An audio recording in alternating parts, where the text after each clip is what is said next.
승려 학교에 처음 갔던 날을 생생히 기억한다. 방금 머리를 밀었으나 아직 법복을 입지 않은 나는 여전히 런던에 있는 나와 똑같아 보였다. 10살이 안 되어 보이는 어린 승려가 5살짜리들을 가르치고 있는 게 보였다. 어린 승려는 대단한 아우라를 가지고 있었다. 마치 어른과 같은 침착함과 자신감이 있었다. 뭘 하고 계십니까? 내가 물었다. 아이들에게 첫 수업을 진행했습니다. 라고 대답한 어린 승려는 나에게 물었다. 스님께서는 첫날 무엇을 배우셨습니까? 문자와 숫자를 배우기 시작했습니다. 저들은 무엇을 배웠습니까? 가장 먼저 가르치는 것은 호흡법입니다. 왜지요? 내가 물었다. 태어나는 순간부터 죽는 순간까지 우리와 함께하는 것은 내 호흡뿐이기 때문입니다. 친구도 가족도 고향도 모두 바뀔 수 있지요. 나를 떠나지 않는 유일한 것은 나의 호흡입니다. 10살밖에 되지 않는 승려는 이렇게 덧붙였다. 스트레스를 받으면 뭐가 바뀌나요? 호흡이 바뀝니다. 화가 나면 뭐가 바뀌나요? 호흡이 바뀝니다. 우리는 모든 감정을 호흡의 변화로 경험합니다. 호흡을 읽고 다스리는 법을 배우면 인생의 그 어떤 상황도 헤쳐나갈 수 있습니다. 나는 벌써 내가 가장 중요한 교훈을 배우고 있었다. 나무의 이파리 혹은 문제가 되는 증상이 아니라 사물의 뿌리에 초점을 맞추어라. 나는 누구라도 심지어 5살짜리나 10살짜리라도 수도자가 될 수 있다는 사실을 직접 보고 배우고 있었다. 태어날 때 우리가 가장 먼저 해야 하는 일은 호흡이다. 그러나 삶이 복잡해지면서 가만히 앉아 호흡하는 것조차 너무나 힘든 일이 되었다. 내가 이 책을 쓴 것은 여러분에게 수도자들이 사용하는 방식을 보여주고 싶어서다. 우리는 사물의 뿌리를 찾고 저 깊숙한 곳까지 나 자신을 점검한다. 그러려면 호기심, 사색, 노력, 깨달음을 통해 마음의 평화, 차분함, 목적에 이르러야 한다. 아슈람에서 스승들께 배운 지혜로 여러분을 그곳까지 잘 안내할 수 있기를 바란다. 안녕하세요. 낭낭서가입니다. 오늘의 책은 다산북스 출판 제이셰티 지음 이지연 옮김의 수도자처럼 생각하기입니다. 우리는 저마다 자기 인생의 수도자가 되어야 한다. 매일 비우고 채우고 나누는 수도자의 삶에서 배우는 불변의 지혜라는 부제가 붙은 수도자처럼 생각하기. 본문 내용 중 수도자의 방법 꼭지를 낭독합니다. 수도자의 방법. 유연성을 찾고 자제력을 갖는데 명상보다 더 좋은 방법은 없을 것이다. 명상은 춤을 추는 동안 다음 동작을 알아낼 수 있게 도와준다. 명상하면 이 순간 최선의 모습을 발휘하기 위해 지금 당장 어떤 사람이 되어야 할지 분명히 알 수 있다.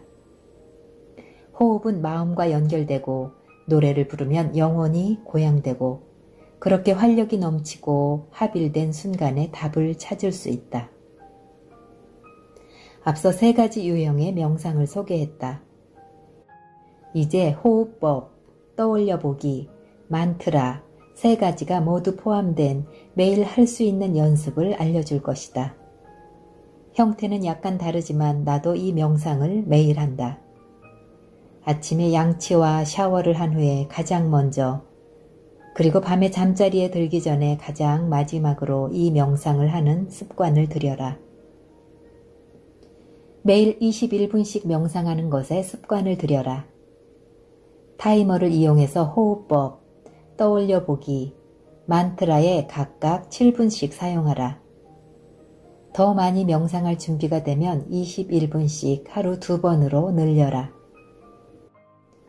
아침에 제일 먼저 그리고 저녁에 하는 것이 가장 좋다.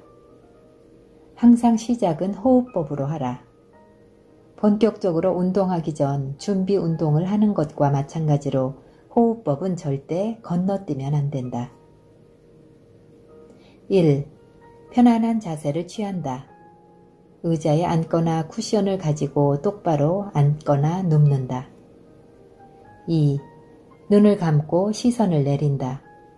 차분함, 균형, 편안함, 고요함, 평화를 의식한다. 마음속의 잡담과 어수선함으로 번잡한 것은 자연스러운 일이다.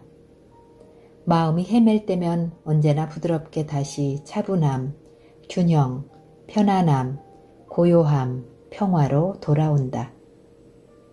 3. 이 자세에서 마음을 편안하게 한다. 어깨를 뒤로 젖히고 목과 몸을 늘리고 차분함, 균형, 편안함, 고요함, 평화가 있는 곳을 찾는다. 4. 이제 나의 자연스러운 호흡 패턴을 자각한다. 코로 들이마시고 입으로 내쉰다. 5. 심호흡을 한다. 4, 3, 2, 1 동안 숨을 들이마신다. 1, 2, 3, 4 동안 숨을 내쉰다. 6. 들이쉬는 시간과 내쉬는 시간을 갖게 해 신체와 호흡을 조율한다. 7. 스스로 느끼기에 5분쯤이라고 생각되는 동안 그렇게 한다. 처음에는 5분이 지났음을 알려주는 유쾌한 소리로 타이머를 맞춰도 좋다. 8. 이렇게 자문해본다. 오늘 내가 감사한 것은 뭐지? 호흡을 통해 감사하는 마음을 들이마시고 부정적이거나 해로운 에너지는 내뱉는다. 9. 이제 기쁨과 행복, 감사로 가득 찬 기억을 떠올려 본다. 볼 수 있는 것 5가지, 만질 수 있는 것 4가지, 들리는 것 3가지, 냄새를 맡을 수 있는 것 2가지, 맛볼 수 있는 것 1가지를 떠올린다. 그 순간의 사랑을 취해서 그 사랑이 온몸을 타고 내려가는 것을 떠올려 본다.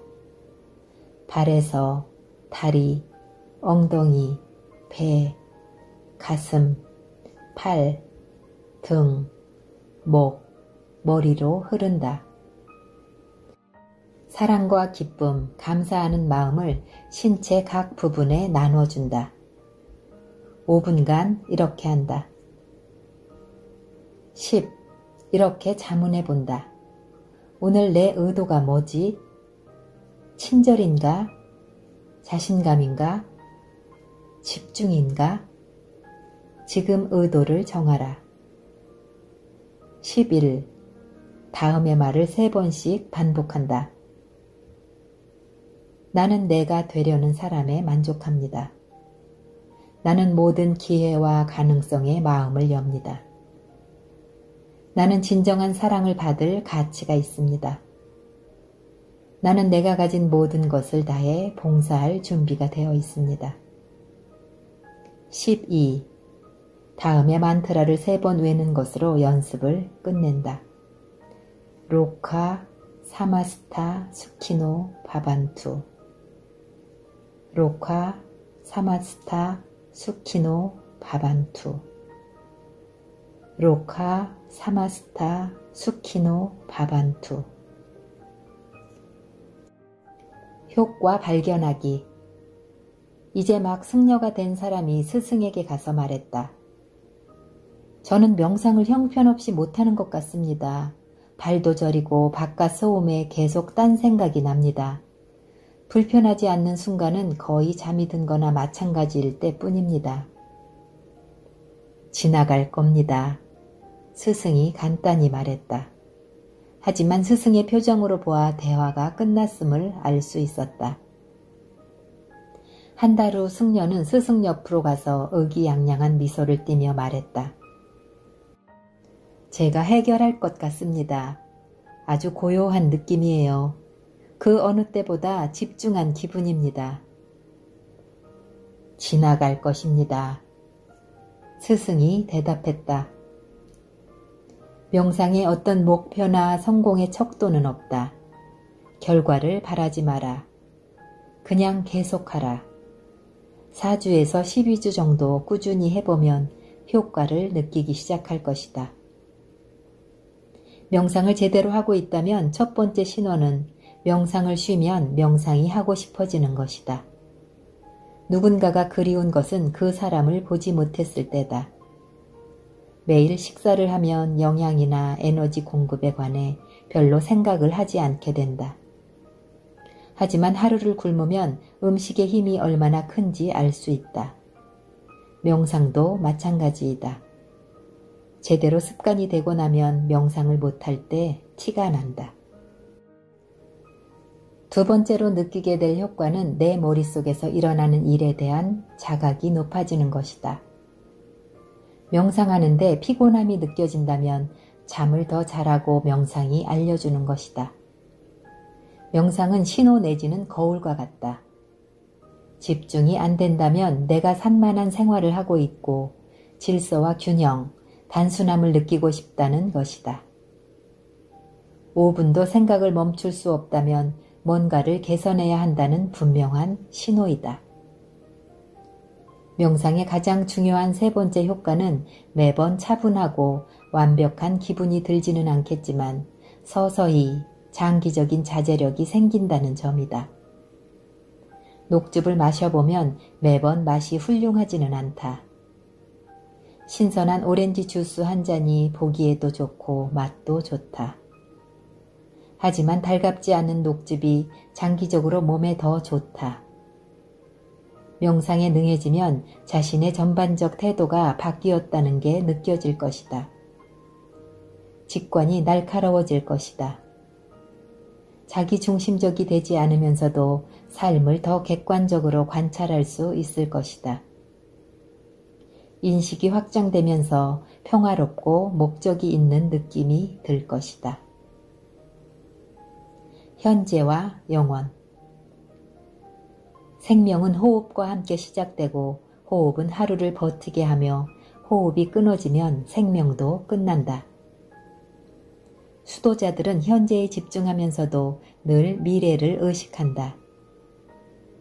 수도자들은 내 영향력의 크기로 생을 판단하지 않고 사람들에게 어떤 느낌을 주었느냐로 삶을 판단한다.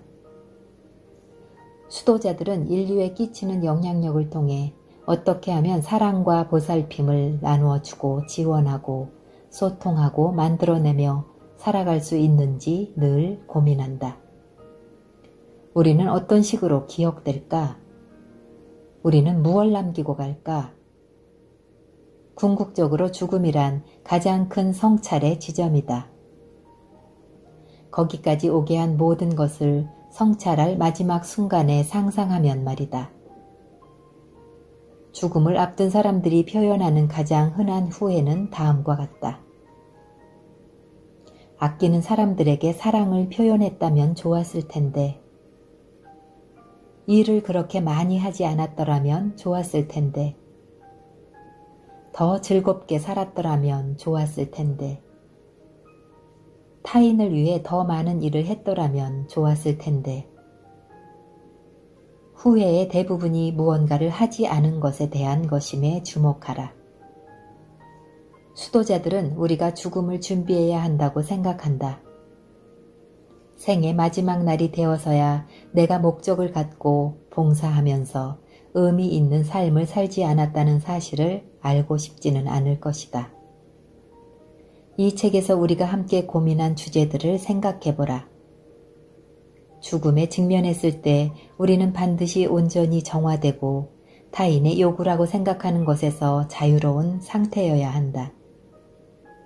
비교와 비난에서 자유롭고 내 두려움의 뿌리를 직면한 이후여야 한다. 물질적 욕망에서 자유롭고 다르마를 따르며 살고 있어야 한다. 내 시간을 잘 보냈고 마음의 요구에 굴복하지 않았어야 한다. 자존심에서 자유롭고 받은 것보다 더 많이 베풀었어야 한다. 내가 받은 모든 것을 나눠주고 자격에서 자유롭고 잘못된 인연이나 기대에서 자유로워야 한다. 스승이면서 동시에 학생으로 남았던 삶을 돌이켜본다면 얼마나 보람될지 한번 상상해보라. 언젠가 죽을 거라는 사실을 성찰하면 내가 가진 시간을 귀하게 여기고 내 에너지를 현명하게 쓰게 된다. 목적이 없이 살거나 봉사할 기회를 잃거나 꿈과 열망을 마음속에 품은 채로 그대로 죽기에는 인생이 너무 짧다. 무엇보다 우리가 떠날 때는 우리가 오기 전보다 사람들은 더 행복해지고 더 살기 좋은 곳이 되어야 한다. 단점을 고쳐가는 것은 끝이 없는 과제이다. 인내심을 가져라. 산스크리트어로 수도자를 뜻하는 브라마차리아는 학생이라는 뜻도 되지만 에너지를 바르게 사용한다는 뜻도 된다.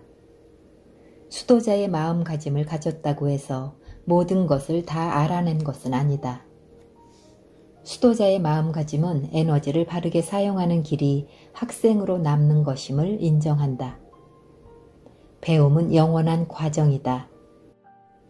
우리가 머리를 한 번만 자르고 말거나 마당의 잔디를 한 번만 깎지는 않는다. 마찬가지로 수도자처럼 생각하는 일은 계속해 나가야 한다. 마찬가지로 수도자의 마음가짐을 유지하려면 자각과 원칙, 근면, 집중, 끊임없는 실천이 필요하다. 쉬운 일이 아니겠지만 필요한 도구는 이미 우리 손에, 가슴에, 머리에 있다. 당신은 수도자처럼 생각하는 데 필요한 모든 것을 가지고 있다. 우주를 관통하는 우리의 길을 찾으려면 먼저 진심으로 질문해야 한다. 새로운 곳으로 여행을 떠나거나 아무도 나를 모르는 곳으로 가도 좋다. 자동 조종 모드를 해제하고 나 자신과 주변 세상을 새로운 눈으로 봐라. 알아채고 멈추고 바꿔라. 나에게 영향을 미치는 힘을 객관적으로 관찰하고 망상이나 잘못된 믿음과 결별하고 나에게 의욕을 불어넣고 내가 의미 있다고 느끼는 것들을 계속해서 찾게끔 마음을 훈련하라. 이 순간 수도자라면 어떻게 할까? 의사결정을 내릴 때, 다툼이 있을 때, 주말 계획을 세울 때, 겁이 나거나 화가 나거나 길을 잃었을 때 이렇게 질문하라. 99%는 답을 찾을 수 있을 것이다. 그리고 결국 진정한 자아를 발견하고 나면 수도자라면 어떻게 할지 물어볼 필요조차 없을 것이다. 그냥 이렇게 물으면 될 것이다. 나는 어떻게 할까?